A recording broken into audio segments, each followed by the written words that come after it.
பாமக வெற்றி பெற்றிடும் அல்லது அவங்க கூட்டணி ஒற்றுமையா இருக்காங்க அப்படின்றதுக்காக தான் இது போன்ற விமர்சனங்கள் எல்லாம் முன்வைக்கிறாங்க அப்படின்ற கருத்தை சொல்றாரு திரு தங்க வரதராஜ். அவர் சொல்றது அத்தனையும் போய் அவர் டாபிக் உள்ளே பேசல. மோடி தலைமையில் பாஜக பேசுகிறவங்க எல்லாம் பொய்யா பேசிட்டு இருந்தாங்கன்னா அதுக்கெல்லாம் பதில் சொல்ல வேண்டிய எங்களுக்கு அவசியம் கிடையாது. எங்களோட கட்சியோட ஐடியாலஜி தனி. காந்தி தேசம் இது. காந்தியோட ஐடியாலஜியை கொண்டு காங்கிரஸ் நடந்து கொண்டிருக்கிறது. நாங்கள் கூட்டணியில் இருப்பதுனால எங்களோட ஐடியாலஜி கம்னு இருங்க, சும்மா இருங்க. யார் காந்தி தேசம், யார் ஐடியாலஜி என்னன்ட்டு எல்லாருக்கும் தெரியும். ஆர்எஸ்எஸ் யார் கோட்சேவோட ஆதரவாளர், யார் கோட்சேவை பூஜிக்கிறாங்க அப்படிங்கிறது மக்களுக்கு தெரியும். யார் ராமரை கையை பிடிச்சி அயோத்தியாவுக்கு கூட்டிட்டு போனாங்க அப்படிங்கிறது மக்களுக்கு தெரியும். யார் அயோத்தியால துரத்தி இருக்காங்கன்னு மக்களுக்கு தெரியும். யூபி எலெக்ஷன்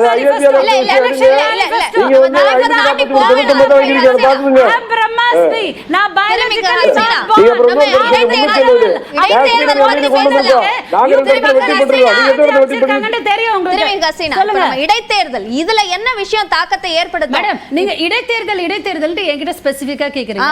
அவர் எங்களோட தலைப்பு இன்னைக்கான தலைப்பு அதுதான். கட்சி தலைமை விமர்சிக்கிறார். அதுக்கான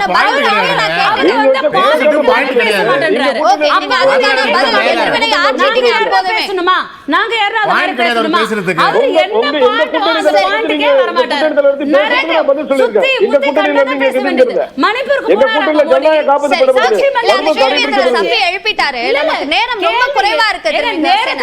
பேச முடியாதுங்க. அரசியல்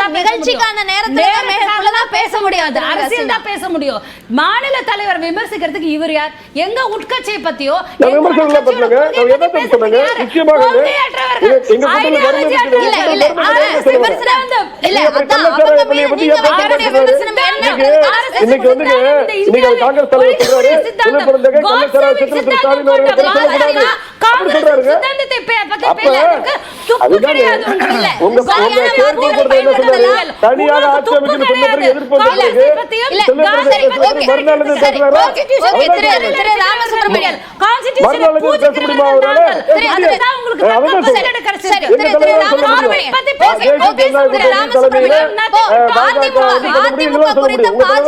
விமர்சனம் இது என்ன தாக்கத்தை விக்ரவாண்டி இடைத்தேர்தலில் ஏற்படுத்தும்? சொல்லுங்க.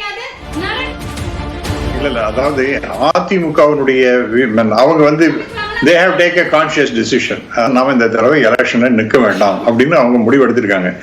அது சொன்னாலும் சொல்லாட்டாலும் திராவிட முன்னேற்ற கழகம் அதிமுக இப்படி ரெண்டு தான் இந்த பைபோலார் பாலிடிக்ஸ் தான் தமிழ்நாட்டை பொறுத்த வரைக்கும் இருக்கின்றது. இந்த முறை ஒரு விஷயத்தை நான் ரொம்ப தெளிவுபடுத்த விரும்புகிறேன். இந்த தடவை அதிமுக நிற்கலன்னு சொன்னா that is also A strategy. நிற்கிறது ஒரு ஸ்ட்ராட்டஜி என்றால் எலெக்ஷனை நிற்காமல் இருப்பதும் ஒரு ஸ்ட்ராட்டஜி தான். அந்த விதத்தில் இந்த AIADMK they have decided not to contest the election. But இன்னைக்கு திரு அண்ணாமலை பேசின காரணமாக அதிமுக நோட்டாக போடுறதுன்னு இருக்கிறவங்க கூட டெஃபினட்டா டிஎம்கே போட்டுருவாங்கன்னு தான் நான் நம்புகின்றேன்.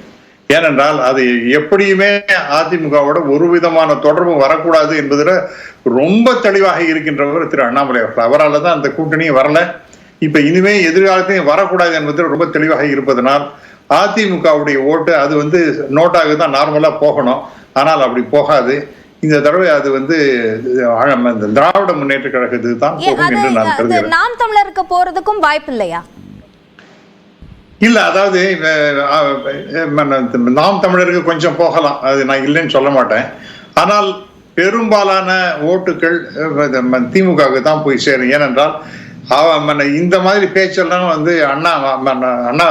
அண்ணாமலை அவர்கள் சொல்லும் பொழுது அதற்கு எதிர்வினை ஆற்றுகின்ற ஒரு மனநிலையில் தான் அதிமுக நண்பர்கள் இருக்கின்றார்கள்.